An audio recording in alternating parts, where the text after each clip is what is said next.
No, I did review the stills, and they all all those people are Jonathan Kelly. However, the ones that are covered is what the issue here, but the stills itself are all Jonathan Kelly. What you do they look like him? I couldn't. So I couldn't personally tell, but what I'm assuming that the vendor is talking about, because they're the ones that mostly confirm our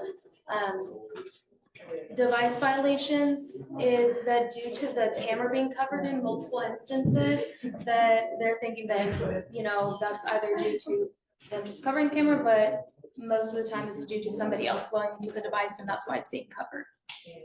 The camera. Okay, so this is what we're going to do. I'm now modifying his bond conditions to put a scram on his ankle. I can't trust him to do what it's going to do, so I'll give him 2 days to get the scram on. He's got to come get it, but I can't trust him. A discussion is held about a prior incident with a scram device that caused harm to the defendant's leg. But the judge is focused on the current violation and the need for a new scram device. For the sake of my client, he did have a scram device at one point. There were no violations of the scram. And the scram caused some type of injury to his leg because of the swelling of his ankles. So he's covering the camera. I should revoke his bond right now because he's not even here. I understand. You know, I'm tired of the drama. I'm tired of it. It's one thing after the other. He's covering the camera, which he shouldn't be doing, and he knows damn well he's not supposed to be covering the camera. I mean, there's a complete thumbprint all over the camera. I've repeatedly told him to come here. How on earth do I know that he's stuck there? I mean, what proof do I have? Did you go to his house? Yes, I did. I literally, like I told the court yesterday, I go and pick him up. When I went there, okay, he was in no condition to leave. What does that mean? He was in no condition to leave? He had one of those porta potties in his room because he just can't leave his business. He had one of those urinals, and he was just in bad condition. He was in real bad condition. I guess not bad enough to consume alcohol though, because he's testing positive. You know, after the surgery, there's no excuse. I don't care if you're having this, that. No alcohol means no alcohol, and having surgery doesn't justify it though. So I'm modifying his conditions now. He's got 2 days to get the scram on. If he doesn't get it on in 2 days, then I'm going to have another hearing, and we'll see whether his bond gets revoked or not. But I'm going to tell you now, I'm up to here with the excuses, and I'm up to here with everything. No, I'm letting him know now.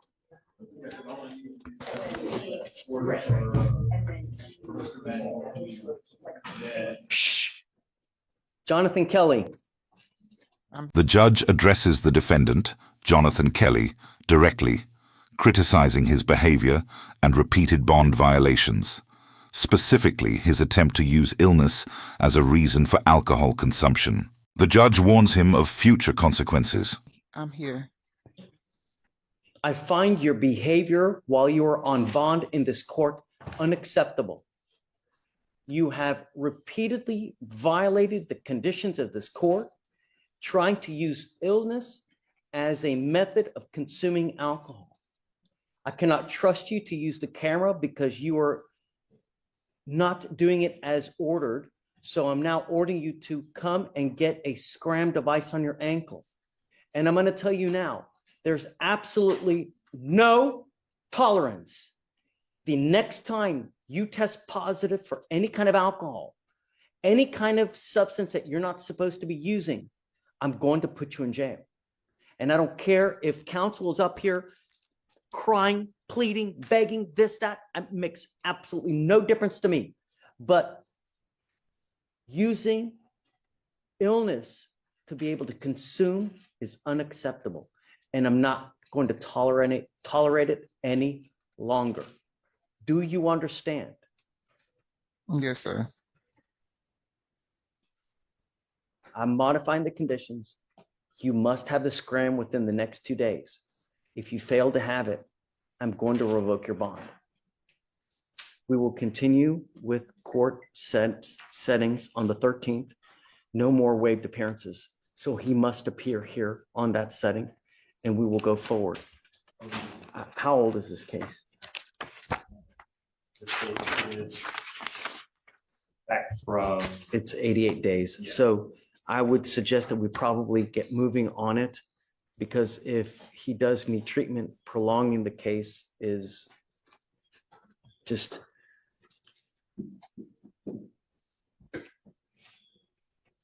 delaying the inevitable, right? And I don't want to do that. If Mr. Kelly needs treatment, then I think that we need to get him moving on it. But when I find someone that continues to violate, that tells In the case of Mr. Trevor Flores, the judge outlines the bond conditions, including a warning about driving without a valid license. The defendant is instructed to take steps to resolve his driving issues before being allowed to drive again. me a lot.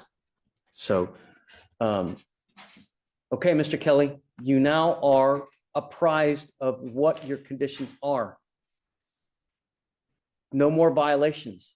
3 strikes, you're out. Do you understand? Yes, sir. Okay. All right. Thank you, sir. Your Honor, are you reinstating? He has a warrant for his arrest now, misdemeanor warrant for his arrest now. Did I not reinstate it the other day? I thought I We did. did it yesterday, Your Honor. Well, it still showed up as of this morning. Who is it? Kelly, Yeah, it is reinstated. it's reinstated. I reinstated it yesterday. So Judge, are we taking away the portable and just adding a scram or? Correct. Yeah. There's no need for the portable if he's got the scram. But scram first, and then you take the portable off. Okay. And I keep a close eye, please, because I want to know if he has any more violations. That's it. You're Trevor Flores. Yes, sir. Mr. Flores, you're charged with unlawful carrying of a weapon. You're facing up to a year in jail and or a $4,000 fine. We're going to do probable cause. You have the right to remain silent. Anything you say can or will be used against you. You have the right to have an attorney present. If you cannot afford one, one will be appointed to you, sir. yes, Judge. Okay. Officers initiated a traffic stop after observing the defendant cross several lanes while failing to signal and almost causing a collision. Upon contact, the officers observed an odor of marijuana. The officers asked the defendant to step out of the vehicle and asked whether the defendant had the marijuana inside. The defendant admitted he did have marijuana inside, as well as a firearm.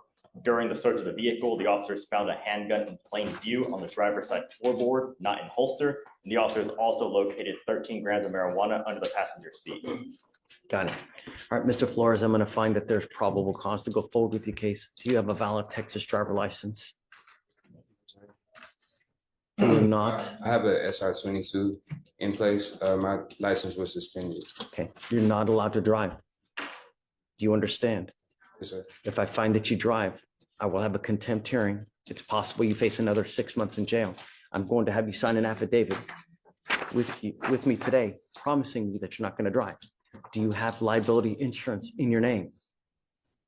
Car insurance. Yes, sir. Okay. I don't want you driving until you have a Texas driver license. You need to call DPS, figure out what to do to get your license.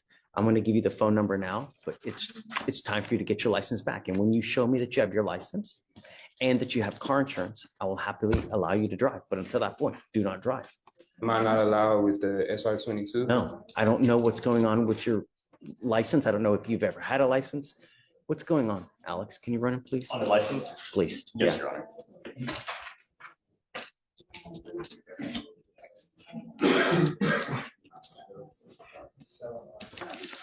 I mean, I can't give you legal advice, okay? But as it stands, until you have a Texas driver license and liability insurance, don't drive. I'm also ordering you as a condition of your bond not to be in possession of any weapons as well. Do you understand? This is a condition of your bond. If I find that you have a weapon, I'm going to revoke your bond. I'm going to put you in jail. You will not get any more PR bonds. Do you understand, sir? Yes, sir. How old are you? 26, What do you do for a living? high school football coach.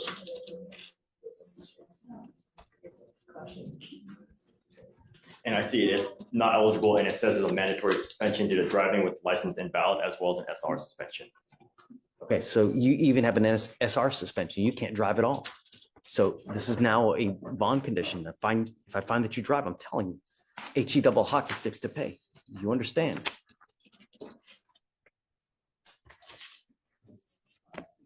So I'm not allowed to retrieve my weapon back. I'm ordering you now, while this case is open, not to have any weapons, Yes, sir. okay?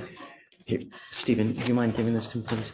This is the number to the driver's license division to DPS. You need to call them in the morning to figure out what you need to do to get your license back. Don't call them at 9, don't call them at 8, don't call them at 1:02. You're never gonna get through. You need to call right when the phone line's open, which is at 7 o'clock in the morning. You'll get through, give them your license number and ask them what you need to do to get your license back. Okay. Once you do, I'll tell you, I'll take this off, you know? Yes, sir. Did you want to apply for an appointed lawyer? Yes, sir. Okay, I need you to fill out an application for me. I'll take a look at it. And then assuming you qualify, I'll give you a lawyer today. I'm going to have you sign this agreement with me today that you're not going to drive. And I want you to understand, Mr. Flores, I take this so serious. Don't drive. If you drove here, you can't drive home. No, I didn't drive here. My father did.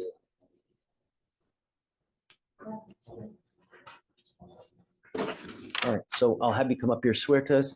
May I have you go to Jemay, sign a reset, and then we'll have you fill out the application, okay? Okay. All right. Hey, yes, sir.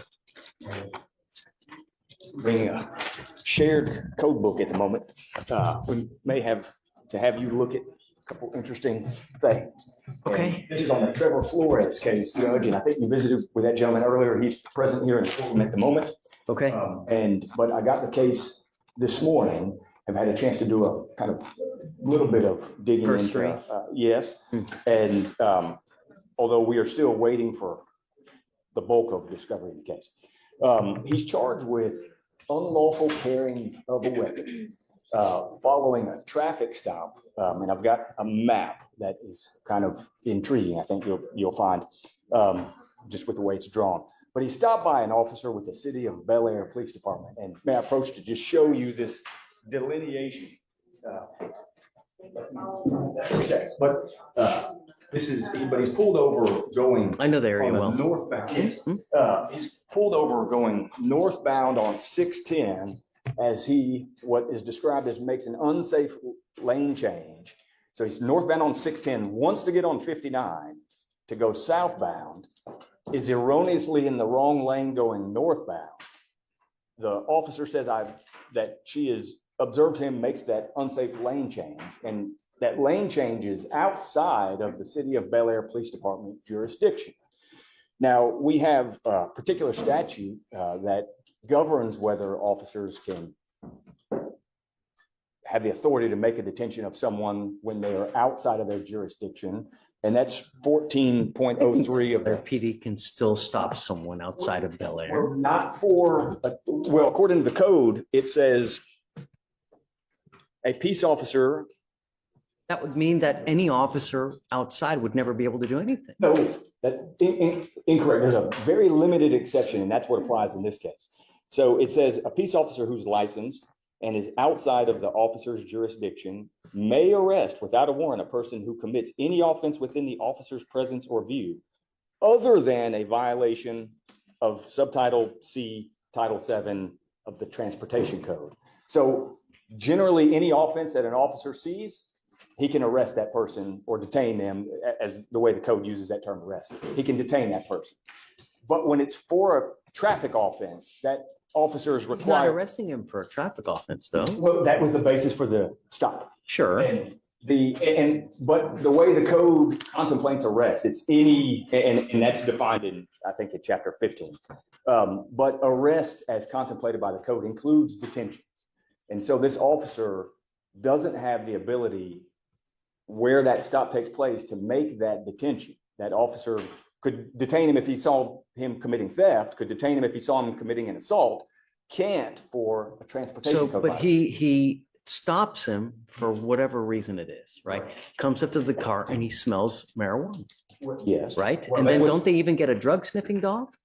Is this the one where they get a drug sniffing dog and they find the weed and, No, Your Honor, that's it. was that a different case? No, it's a different case, Judge, but the handgun, I believe, was in. It was in plain view. No, I think well, so I think what's alleged is it's in conjunction with possession of marijuana. And for purposes of just this limited PC question, not, my focus is solely the detention.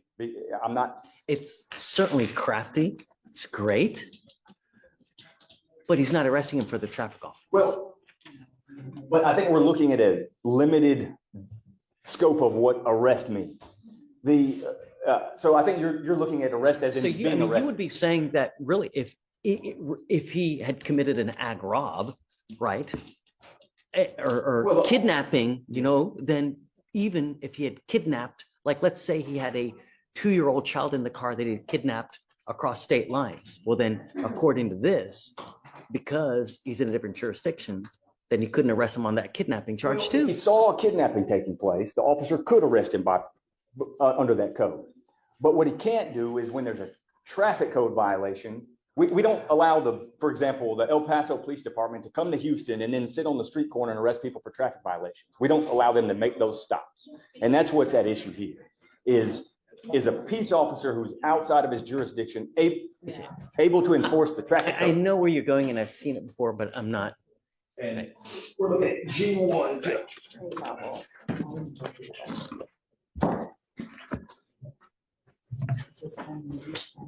Mr. Willis, take your time.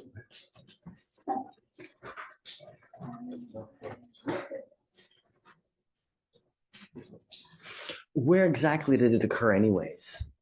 Let me see if I can pull up So I the think- address. We don't have like any discovery in Sure. this case. I don't have any dash cam or anything like that. So what it says in there is 5600 610 northbound.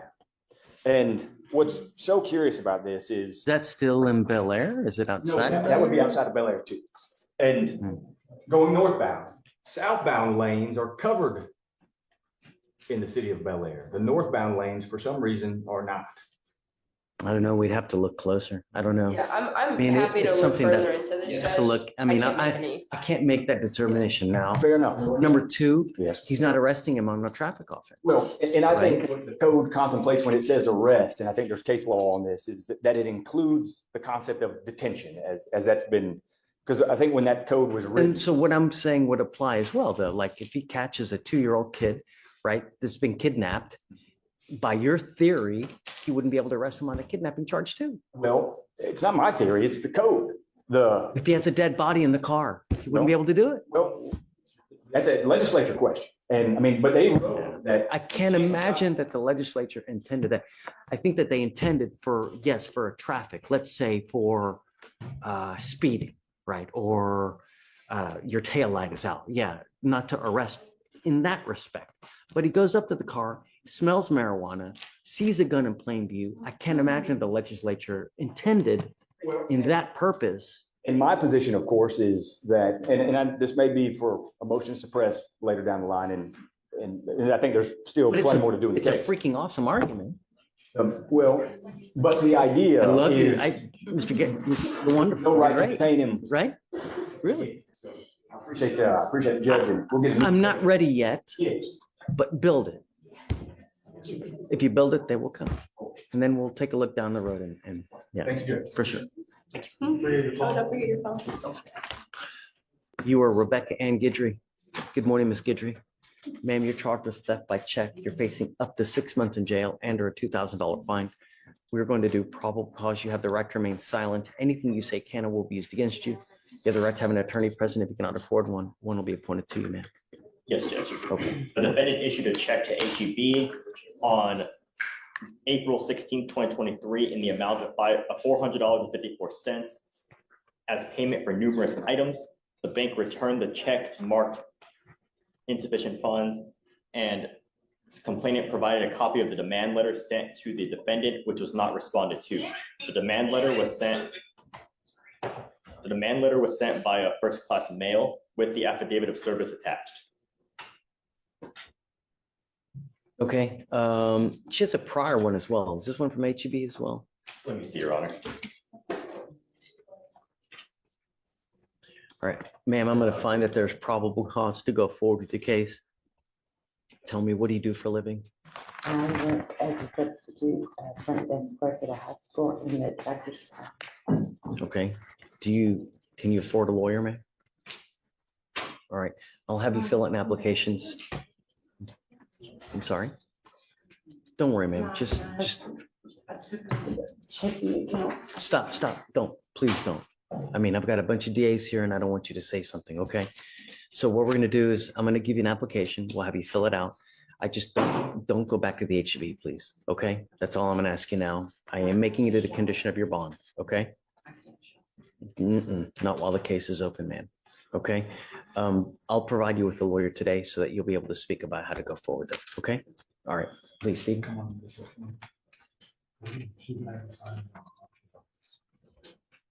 All right. Guzman. Page 12, Your Honor.